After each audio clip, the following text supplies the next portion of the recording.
noite a todos. Boa noite. É um privilégio estar de volta aqui nessa casa, que nos acolhe com tanto carinho, nos acolhe musicalmente, né? Inclusive, a gente fica muito feliz porque o irmão não cobra cover artístico, né? Então já ajuda bastante. O tema que escolhemos para abordar na noite de hoje diz respeito aos propósitos do Espiritismo. Não vai ser nenhuma digressão filosófica ou coisa assim, mas coisas simples que nos chamam a atenção e que muitas vezes, por serem óbvias, nós deixamos passar. Boa parte de nós se aproximou da doutrina espírita pelo meio da dor.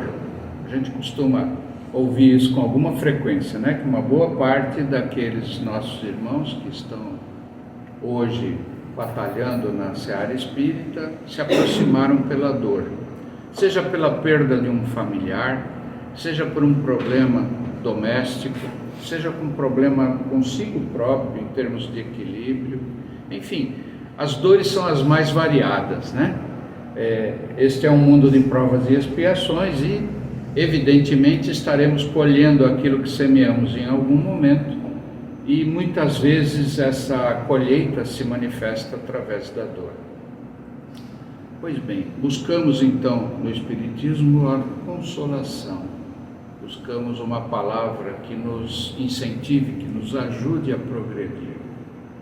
Uma outra parte de nós se aproximou da doutrina pela curiosidade, pela vontade de conhecer, pelo desejo de entender melhor o que é a vida, de onde a gente vem, o que a gente está fazendo aqui, para onde a gente vai depois. Que muitas vezes recebemos explicações em diferentes casas de estudos evangélicos, mas muitas vezes aquelas explicações não nos são suficientes, não nos preenchem.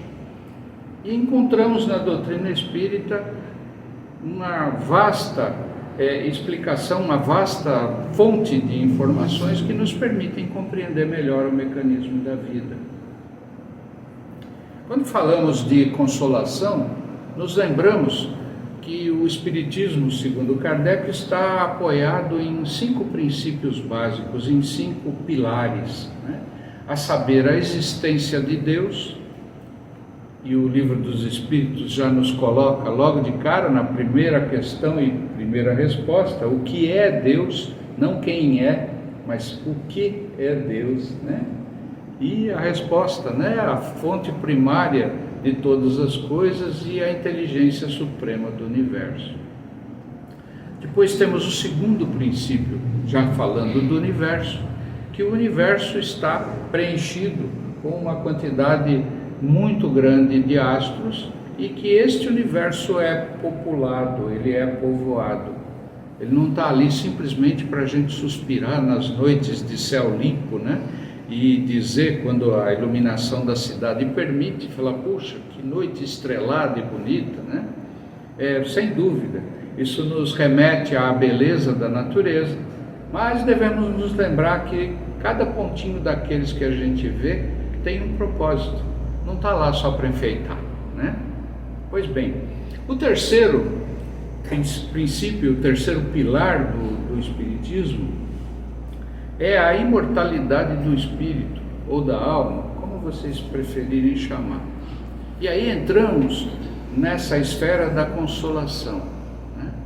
Porque quando nos aproximamos da doutrina e nos sentimos constrangidos, entristecidos, porque alguém dos nossos amores retornou à pátria espiritual, faleceu, desencarnou, morreu, você pode usar o verbo que quiser, né?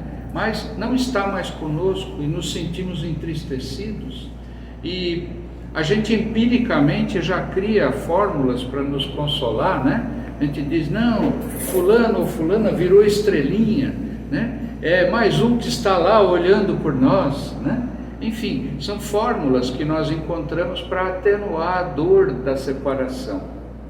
E quando o Espiritismo vem nos ensinar que os espíritos, as almas, são imortais, isto nos ajuda nesse processo de consolação, porque nos dá um pouco mais de certeza eu digo um pouco porque vai variar de pessoa para pessoa, de que haverá um reencontro, né? E esse reencontro vai acontecer em algum momento. Depois nós temos, decorrente desta imortalidade do espírito, a necessidade de um processo evolutivo, de aprendizado. E aí encontramos o pilar da pluralidade das existências, vulgo reencarnação, ou mecanismo de reencarnação. E aí começamos a ligar uma coisa com a outra e dizer, puxa, então o espírito ele é imortal, ele foi criado num determinado momento e não tem fim. E aí o que ele vai ficar fazendo? Ele vai se aperfeiçoar, né? A doutrina também nos explica que fomos criados em algum momento com um propósito pré-determinado. E veja, aí é pré-determinado, não é uma questão de escolha. Todos fomos criados com o propósito de nos tornarmos seres perfeitos, né? Não tem exceção. Ah, Flávio, e o livre-arbítrio? O livre-arbítrio vai nos dar a possibilidade de escolher se a gente vai apanhar mais da vida ou não, né? Como dizia o Chico, né? Diz que o processo evolutivo é um processo de desidratação. E você pode escolher se vai ser pelo suor ou pela lágrima, né? Então, o livre-arbítrio entra nesse sentido. Nós vamos escolher as formas, né, de evoluir, o tempo que vamos levar, a velocidade com que isso vai acontecer, a escolha é nossa.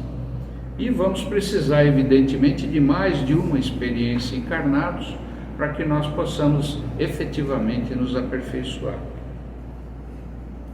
Além da pluralidade das existências, um outro item que vem nos trazer consolo, e aqui vai ficar bem fácil exemplificar, é a comunicabilidade dos espíritos.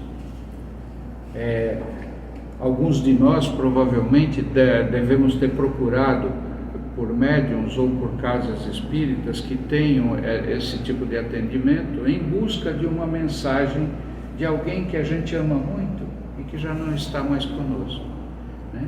Aqueles de nós que não fizemos uso desse recurso, né, mas que pudemos assistir o filme As Mães, né, do Chico, né, deixou isso muito claro, né? Eu tenho lá nos meus grupos de voluntários dos quais participo algumas pessoas que entraram em excursões, foram lá para Minas Gerais, foram buscar algumas casas que têm esse tipo de atendimento, né, público, visando exatamente trazer para a pessoa aquilo que ela está sentindo falta. Sabe, eu até brinco com as minhas colegas que já estiveram nessas excursões, eu falei, você foi lá para solidificar sua fé, né?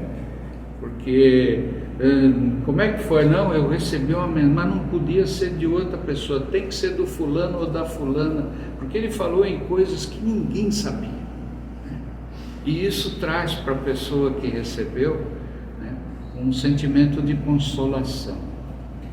Pois bem, falamos então da proximidade da doutrina em relação às nossas necessidades de consolação, né? E falamos também da curiosidade, do tentar entender como é que é esse mecanismo do universo, da vida e etc. Mas será que o propósito da doutrina se limita a essas duas esferas de ação? E a gente, estudando um pouco o Evangelho segundo o Espiritismo, vamos encontrar algumas pinceladas que nos dizem que não. O propósito do Espiritismo é maior do que esse. Veja, não diz que esse propósito, ou que os propósitos já citados não sejam importantes, eles são. Porque são esses meios que nos aproximaram da doutrina. Aquele que chegou na casa espírita em busca de consolação e ali permaneceu, aquele que chegou na casa espírita em busca de esclarecimento e ali permaneceu, ele está em contato com a doutrina. E aí entra o propósito maior da doutrina, qual seja a transformação moral do ser. Esse é o nosso propósito maior. Ah, Flávio, então se eu frequentar a casa espírita por 30 anos, for frequente, estou lá todas as reuniões, tomo água fluidificada, recebo o passe, leio, faço o evangelho em casa, etc. Então está tudo resolvido.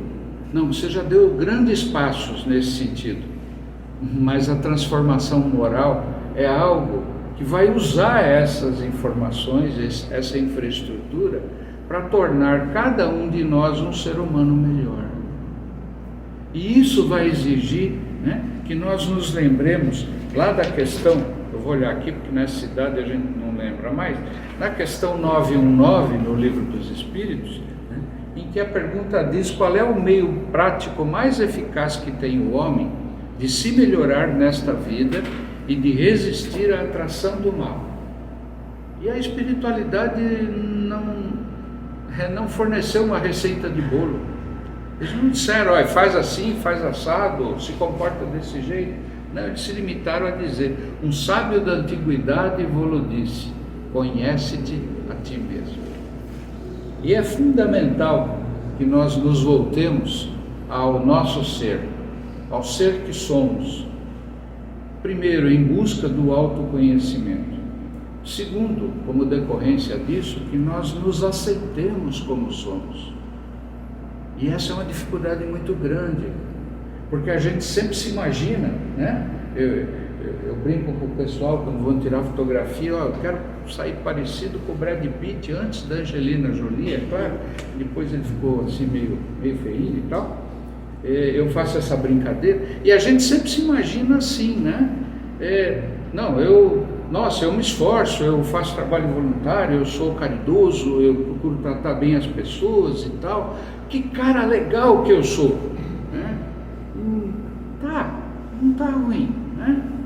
Mas olhando para detalhes do meu comportamento, e aí eu estou falando do Flávio, estou falando de mim mesmo, né? Eu vou encontrar no meu caráter, na minha personalidade, nos meus comportamentos, né, uma quantidade muito grande de oportunidades de aperfeiçoamento que eu deixei passar porque não prestei atenção. E o autoconhecimento vem, né, em nosso auxílio para que nós passemos a prestar atenção em como nós nos comportamos e que nós nos aceitemos como somos. Que alguém vai dizer, nossa, mas eu olhei mais de perto para mim mesmo, eu não gostei, comecei a olhar o vizinho, eu acho que ele é mais simpático, né? Sim, nós vamos encontrar uma série de questões nossas, né? Questões íntimas, que precisam ser melhor resolvidas. E precisamos aceitar que somos assim. Porque quando Jesus nos diz, né, para amar o próximo como a nós mesmos, né, para que eu me ame, eu preciso me aceitar. Se você tem alguém com quem você tem diferenças inconciliáveis, como vai ser para você amar? Como é que você vai amar, né? Vai olhar nos olhos da pessoa e expressar um sentimento tão nobre como o amor, se você lá no fundo tem uma bronca lascada da pessoa? Fica difícil, né? É tão difícil que Jesus falou, orai pelos vossos inimigos, né? Ele ia falar isso de graça, né? E até os inimigos têm uma função importante na nossa vida. Os adversários, os inimigos, enfim, as pessoas com quem a gente não fecha bem o caixa, né? E elas não fecham bem com a gente, e que muitas vezes nos falam coisas, né, que a gente toma como ofensas, como, enfim, manifestações impróprias ou coisa do gênero, mas a gente deveria tomar nota do que está ouvindo, porque o amigo, ele tende a nos lamber, né? Ô fulano, o que você acha? Não, você é um cara muito legal, você é bacana, né? Nossa, você é o extrato do suprassumo, né? Porque ele é nosso amigo, ele nos ama, né? Você já viu alguma mãe, né, tocando o dedo na ferida do filho, né? Falando, esse cara aqui tá precisando melhorar o caráter, né? Ele andou aí com umas decisões esquisitas. É difícil. Por quê? Porque a mãe ama. E quem ama passa por cima de uma série de coisas. Mas essas coisas, elas são importantes. E claro, para que a gente aprenda a se amar, a gente precisa se conhecer. A gente precisa saber com quem a gente está lidando. E a partir desse conhecimento e da aceitação do ser que nós somos, né, nós então vamos começar a mudar. Vamos enxergar aquilo em que a gente pode trabalhar, aquilo que a gente não se orgulharia de compartilhar com os nossos irmãos, mas está lá conosco, faz parte da gente. É só você lembrar do seguinte, a gente vive dizendo isso, né? Não tem ninguém perfeito nesse mundo, não é assim? E a gente não nasceu, né, já perfeitinho. Eu, inclusive, deixei de usar a minha auréola para não gastar pilha. Eu deixo em casa, que o pessoal pode ficar chateado e tal, né? A asa eu já perdi porque o pessoal lá do DAC cassou a minha licença, eu não posso mais voar. Então, eu tive que me reduzir ao ser que eu sou, né? Um aprendiz, alguém que tem muitas oportunidades de melhora, né? E que busca se conscientizar, ou me conscientizar a respeito disso. E é a partir desse mecanismo que nós vamos, de fato, proceder àquilo que a espiritualidade de nós espera, que é a transformação moral. Quando eu estava preparando esse material, eu estava lembrando, eu venho de outras escolas religiosas, né? E não vou citar nada, né? Mas eu fiz algumas comparações, e como a doutrina dos espíritos é algo assim suave e nossa, muito atraente, né? Quando você se aproximou aqui do centro, não precisa responder, tá? Só pensa, né? Você se aproximou aqui do centro, tomou contato aí com os nossos irmãos aqui, etc. Alguém chegou para você e deu uma listinha de comportamentos aprovados pela casa? Não, né? Fulano, não, aqui ó, você entrar ali, você tem que entrar, baixa a cabeça, levanta, olha para um lado, para o outro. Você vai ter algum ritual, você vai ter alguma ordenança, alguma coisa, né, que você tem que praticar externamente para demonstrar que, né? Isso, senta, levanta, né? É a propaganda do Tergal, eu lembro, vou entregar a idade agora, né? O senta, levanta, tira o paletó e tal. Você deve lembrar disso, né? Jovem como eu, assim. Pois bem, a gente não tem, né? A gente é acolhido pela espiritualidade, né? Por via dos nossos irmãos encarnados que aqui estão, e pelos desencarnados também, embora a gente não sinta, não perceba, né? Somos acolhidos com o amor que Jesus pregou quando esteve aqui. Ninguém chega para você e fala, olha, é o presidente da casa aqui, o Antônio, né? Amigo aí de longa data aí no trabalho lá no Hospital Regional. O Antônio chama você num canto e fala, vai passar a frequentar a casa? Vou. Olha, está aqui uma listinha, tá, do que você deve vestir, o que você não deve vestir, como é que você vai chegar, se tem que escovar o dente ou não, enfim, não vai acontecer isso. É evidente que ninguém vai chegar aqui, né? Tá verão, aí as senhoras vêm de biquíni, os homens de sunga e tal, porque a gente socialmente, né, seria até mais confortável, mas socialmente isso não é conveniente, né? Mas ninguém vai impor regras para cada um de nós. E à medida que a gente vai estudando a doutrina, a gente vai percebendo que nem a espiritualidade impôs regras de conduta. Não. Ah, Flávio, como é que eu vou saber para que lado eu vou? Porque eu vim lá de tal lugar onde eu tinha que fazer assim, fazer assado, levantar, sentar, enfim, cumprir uma série de rituais, né? Rituais esses que muitas vezes a pessoa fazia de forma mecânica, sem entender o que significa e sem que aquilo significasse algo para ela, né? Aí os espíritos, né, já prevendo que a gente ia ficar com essas dúvidas, eles nos ofereceram, e lá vou eu olhar o papel de novo, eles nos ofereceram, né, no Livro dos Espíritos, a questão 918, e no Evangelho segundo o Espiritismo, o capítulo 17, e ali nós encontramos a descrição do homem de bem. Lá não está dito assim, falar, ou você vai espelhar isso aqui, ou deu com a bola, né? Aliás, quando Kardec falou sobre a questão tão assim importante para o homem, de se salvar, né? Kardec disse, fora da caridade não há salvação, né? Então ele não disse lá, ó, só será salvo, né, preservado, quem fizer isso, fizer aquilo, não. Caridade é a expressão do amor. Então só quem aprende a amar, né, é que vai salvar a si mesmo, né? Vai se abstrair da ignorância, vai se abstrair do egoísmo, do orgulho, e vai viver uma relação mais intensa com seus irmãos, enxergando neles o mesmo aprendiz que nós somos. E aí fica mais fácil a gente amar as pessoas, até aqueles com quem a gente não bate muito bem, porque a gente vai entender, há um processo de vibração que não fechou, tem alguma coisa lá de trás que não ficou bem resolvida, né? E aí, entendendo isso, a gente não vai se deixar irritar, não vai se deixar irar, não vai se deixar tomar por um sentimento de afastamento, etc. Porque não, eu não gosto dele, eu quero a distância, né? Fulano me fez tal coisa e tal, eu o perdoo, mas nunca mais quero ver. Que raio de perdão é esse, né? Mas enfim, então a gente vai aprendendo e a gente vai se modificando, né? E é essa modificação que vai representar a nossa melhoria enquanto espíritos, que a doutrina busca nos ajudar, não nos impor, mas nos ajudar.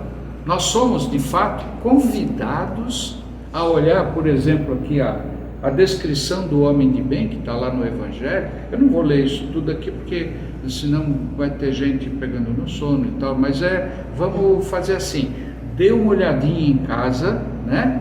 O título do capítulo do Evangelho é Sede Perfeitos, né? E um dos itens fala exatamente do homem de bem. E é interessante, hoje enquanto aguardava aqui, estava ouvindo o nosso irmão ali com as músicas para nos elevar, eu estava dando uma passada rápida em cima da lista das características. Eu costumo brincar que toda vez que eu leio isso daqui eu fico um pouco deprimido, eu falo, meu Deus, como eu estou longe disso, né? Mas é uma proposta, né? Está mostrando aqui o que é o tal do homem de bem, né? E aí você vai ter detalhado uma porção de posturas e principalmente de sentimentos, de ações, todas elas voltadas à caridade. Então, é importante a gente ter isso em mente. Nós viemos, praticamente todos, de outras instituições, aonde sem dúvida o bem é pregado, mas aonde construímos um modelo mental em que tempo de casa seria mais ou menos como se o cidadão estivesse esperando para se aposentar, né? Fulano, você é membro de tal instituição? Sou. Quanto dá? Eu já estou lá há 20 anos. Puxa, 20 anos, deve conhecer de tudo lá, né? E muitas vezes ele de fato conhece. Agora, fulano, quando você leva o que você aprende lá à prática, como é que funciona isso? Como assim? Que a gente aprende, a gente se transforma e a gente pratica, né? Funciona assim. É só você lembrar, né, da infância. Tem alguns aqui que vão ter mais dificuldade, como é o meu caso, que faz um pouquinho de tempo e tal, mas a gente passou por um período na vida em que a gente não sabia ler. Acho que todo mundo se lembra, né? Pode ter algum espírito mais evoluído que chegou aqui já lendo e tal, mas vamos tratar pela média, né? Pois bem, e aí a gente foi para a escola, foi se alfabetizar, etc, etc, tá? Isso nos modificou. Alguém vai dizer, não, eu aprendi e tal. Não, você é mais do que aprendeu, você mudou, né? E como é que eu sei que eu mudei? É fácil, experimenta sair na rua, né? Vamos supor que a gente esteja aqui no nosso país, tá? Experimenta sair na rua e não ler alguma coisa. Só tentar? Passa por um cartaz, placa de rua, né? O letreiro do ônibus, a placa do carro na frente. Você já tentou não ler? Não tem como. E aí você não está agindo deliberadamente, você não está lá, agora eu vou ler a placa Não, inconscientemente você lê. A absorção do amor, da compreensão da caridade, que é o grande esforço que a espiritualidade faz junto a nós, é para que nós adquiramos esta característica de amar, de sermos caridosos, de sermos pessoas que acolhem os nossos irmãos, né? da mesma forma como nós lemos, ou seja, é a nossa segunda natureza. Então, para encerrar a nossa conversa de hoje, né, o nosso propósito é a nossa transformação, é a nossa transformação moral.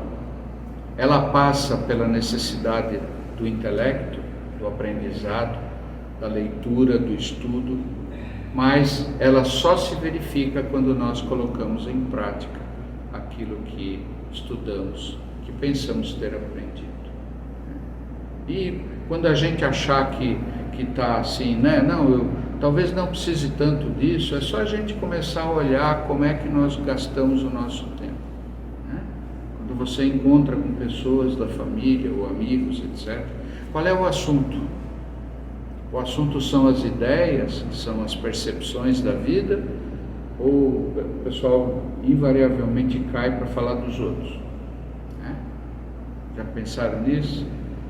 Então, toda vez que a gente estiver envolvido numa atividade em que haja oportunidades de melhoria, sempre vamos pensar no que isto que eu estou falando ou fazendo ou pensando vai me transformar num ser melhor.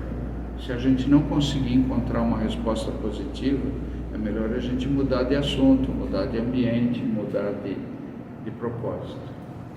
Que Jesus nos ampare, nos proteja, nos ajude a vencer, né, essas nossas características de aprendizes, embora sejamos aprendizes pela eternidade, né, a gente não tem uma plaquinha lá, fim do aprendizado, né, pelo menos eu não vi em lugar nenhum, né. Então, vamos estar aprendendo pela eternidade, né? E que a gente saiba fazer uso da eternidade, né? Com esse propósito de nos tornarmos melhores, para que nos tornemos cada vez mais úteis ao nosso Mestre Jesus, mais úteis ao nosso Pai que nos criou, né? E trabalharmos com muito afinco, com muito carinho, com muito amor. Muito obrigado pela atenção, pela noite, e que Deus nos abençoe a todos.